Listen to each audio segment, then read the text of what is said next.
Friends, welcome back to our channel. ഒന്നാം ക്ലാസ്സിലെ കൂട്ടുകാരുടെ ഇംഗ്ലീഷിലെ ഇപ്രാവശ്യം വരുന്ന ഓണപരീക്ഷയുടെ ഒരു മോഡൽ ക്വസ്റ്റ്യൻ പേപ്പറാണ് നമ്മൾ നോക്കുന്നത്. അപ്പോൾ നമുക്ക് എല്ലാവർക്കും അറിയാം, പുതിയ സിലബസ് ആണ്. അതുകൊണ്ട് തന്നെ നമുക്ക് പ്രീവിയസ് ഇയർ ക്വസ്റ്റ്യൻ പേപ്പറൊന്നും കിട്ടാൻ സാധ്യതയില്ല. അതുകൊണ്ട് നമുക്ക് എങ്ങനെയാണ് ചോദ്യങ്ങൾ വരിക, അതിൻ്റെ ഒരു മോഡലായിട്ട് നമുക്ക് കുറച്ച് ചോദ്യങ്ങൾ ഈ വീഡിയോയിൽ നോക്കാം. അപ്പോൾ ഇംഗ്ലീഷാണ് നോക്കുന്നത്. Activity 1, let us colour the picture. അപ്പോൾ താഴെ കൊടുത്തിരിക്കുന്ന സാധനത്തിന് കളർ ചെയ്യാനാണ് പറഞ്ഞിട്ടുള്ളത്. അപ്പോൾ കളർ ചെയ്തതിന് ശേഷം അവിടെ അതിന് താഴെ ദിസ് ഈസ് എ ഡാഷ് എന്ന് കൊടുത്തിട്ടുണ്ട്. അവിടെ എന്താണ് എഴുതേണ്ടത്? ചിത്രത്തിൽ എന്താണ് കാണുന്നത്? ബസ്സാണ്. അപ്പോൾ ബസ് എന്നെഴുതുക, BUS, ബസ് എന്നവിടെ എഴുതി കൊടുക്കുക. അതുപോലെ തന്നെ കളറും ചെയ്യണം. അപ്പോൾ കൂട്ടുകാർ പരീക്ഷാ ഹാളിലേക്ക് പോകുമ്പോൾ ക്രയോണും പെൻസിലും എല്ലാം കയ്യിലുണ്ടാകണം. Activity 2, what is hiding here? എന്താണ് ഇവിടെ ഒളിപ്പിച്ചു വെച്ചിരിക്കുന്നത്? Colour the shapes with dots in the. അപ്പോൾ താഴെ കൊടുത്തിരിക്കുന്നതിൽ കുറച്ച് ഡോട്ടുകൾ കൊടുത്തിട്ടുണ്ട്. ആ ഡോട്ടുകൾ മാത്രം കൂട്ടുകാർ കളർ ചെയ്യുക. ആ ഡോട്ടുകൾ മാത്രം കളർ ചെയ്യുമ്പോൾ ഒരു സാധനം, അതായത് ഇപ്പോൾ കളർ ചെയ്തപ്പോൾ നമുക്ക് മനസ്സിലായി എന്താണ് കാണുന്നത്? This is A dash. എന്താണ് അവിടെ ശരിക്കും പോലെ കളർ ചെയ്തിട്ടുണ്ടെങ്കിൽ ഒരു കാറിൻ്റെ ഷേപ്പാണ് കിട്ടുക.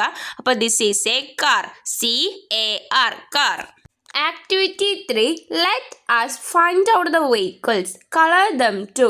അപ്പോൾ കളർ ചെയ്യുകയും അതുപോലെ തന്നെ ഏതൊക്കെ വാഹനങ്ങളാണ് താഴെ കൊടുത്തിരിക്കുന്നതെന്നും ആണ് ചോദിച്ചിട്ടുള്ളത്.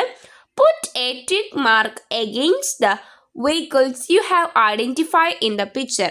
അപ്പോൾ ഈ ചിത്രത്തിൽ നമ്മൾ ഐഡൻറ്റിഫൈ ചെയ്ത തിരിച്ചറിഞ്ഞിട്ടുള്ള വാഹനങ്ങൾക്ക് നേരെ ടിക്ക് ചെയ്യാനാണ് പറഞ്ഞിട്ടുള്ളത്. അപ്പോൾ താഴെ കുറച്ച് വാഹനങ്ങളുടെ പേര് കൊടുത്തിട്ടുണ്ട്. അപ്പോൾ അത് വായിച്ച് നോക്കാം. അതിൽ ഏതൊക്കെയാണ് മുകളിലുള്ള ആ ചിത്രത്തിലുള്ളത് അതിന് നേരെ ടിക്ക് ചെയ്യുക. അപ്പോൾ അവിടെ ബസ് എന്ന് കൊടുത്തിട്ടുണ്ട്. ബസ് ഉണ്ടോ അതിൽ നമുക്ക് ചിത്രത്തിൽ നോക്കുമ്പോൾ എന്താണ്? അപ്പോൾ ബസ് ഉണ്ട്, അപ്പോൾ അതിന് നേരെ ടിക്ക് ചെയ്യുക. അതുപോലെ തന്നെ ബൈസിക്കിൾ ചിത്രത്തിലുണ്ട്, അപ്പോൾ അതിന് നേരെ ടിക്ക് ചെയ്യുക. സ്കൂട്ടർ ചിത്രത്തിലുണ്ട്, സ്കൂട്ടറിന് നേരെ ടിക്ക് ചെയ്യുക.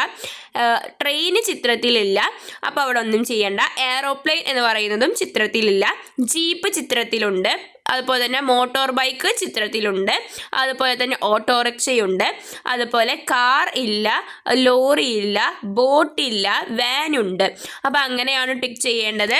ഈ ആക്ടിവിറ്റി 4 നോക്കാം. Let us match suitably, draw a line and connect the vehicles and its name. അതായത് താഴെ കുറച്ച് വെഹിക്കിൾസിൻ്റെ പേര് കൊടുത്തിട്ടുണ്ട്. അപ്പോൾ അതിന് കറക്റ്റ് ആയിട്ടുള്ളത് മറ്റേ സൈഡിൽ അതെന്താണ്, അതായത് ഏത് കളറാണ്, ഷേപ്പാണ്, അതൊക്കെ പറഞ്ഞിട്ട് കൊടുത്തിട്ടുണ്ട്. അപ്പോൾ അത് രണ്ടും സ്യൂട്ടബിൾ ആയിട്ടുള്ളതിന് മാച്ച് ചെയ്യാനാണ് പറഞ്ഞിട്ടുള്ളത്. ഒരെണ്ണം അവിടെ ചെയ്ത് കാണിച്ചിട്ടുണ്ട്. അതായത് സ്കൂട്ടറിൻ്റെ ചിത്രമുണ്ട്, അതിന് നേരെ റെഡ് സ്കൂട്ടർ, അപ്പോൾ അതിലേക്ക് വരയ്ക്കുക. അതുപോലെ തന്നെ ബാക്കിയുള്ള വെഹിക്കിൾസിൻ്റെ ചിത്രം കൊടുത്തിട്ടുണ്ട്. ജീപ്പ്, ബൈസിക്കിൾ, മോട്ടോർ ബൈക്ക് എന്ന് കൊടുത്തിട്ടുണ്ട്. അപ്പോൾ ഈ സൈഡിൽ എന്താ കൊടുത്തിട്ടുണ്ട്? Blue motor bike, green jeep, black bicycle. അപ്പോൾ ആദ്യത്തെ ചിത്രം എന്താണ്? ഒരു ജീപ്പാണ്. അപ്പോൾ ഗ്രീൻ ജീപ്പ്, അപ്പോൾ ഗ്രീൻ ജീപ്പിൻ്റെ അങ്ങോട്ട് വരക്കുക. അതുപോലെ തന്നെ ബൈസിക്കിൾ നോക്കുകയാണെങ്കിൽ എങ്ങനെയാണ്? ബ്ലാക്ക് ആയിട്ടുള്ള ബ്ലാക്ക് ബൈസിക്കിൾ, അപ്പോൾ അതിന് നേരെ വരക്കുക. ഇനി അടുത്തത് മോട്ടോർ ബൈക്കാണ്, ബ്ലൂ മോട്ടോർ ബൈക്ക്, അപ്പോൾ അതിന് നേരെ വരക്കുക. അപ്പോൾ ഇങ്ങനെയാണ് ഇത് വരയ്ക്കേണ്ടത്. അപ്പോൾ ഇത്രയും ആക്ടിവിറ്റികളാണ് നമ്മൾ ഈ വീഡിയോയിൽ ചെയ്യാൻ ഉദ്ദേശിച്ചത്. അപ്പോൾ ഈ ആക്ടിവിറ്റികളെല്ലാം കൂട്ടുകാർക്ക് കൃത്യമായി മനസ്സിലായി എന്ന് വിചാരിക്കുന്നു. അപ്പോൾ ഇത് നിങ്ങൾക്ക് സ്വയം ചെയ്യാൻ കഴിയുന്നുണ്ടോ എന്ന് കൂട്ടുകാർ ശ്രദ്ധിക്കണേ. അപ്പോൾ കൂട്ടുകാർക്ക് ഈ വീഡിയോ യൂസ്ഫുൾ ആയി എന്ന് വിചാരിക്കുന്നു. Thanks for watching.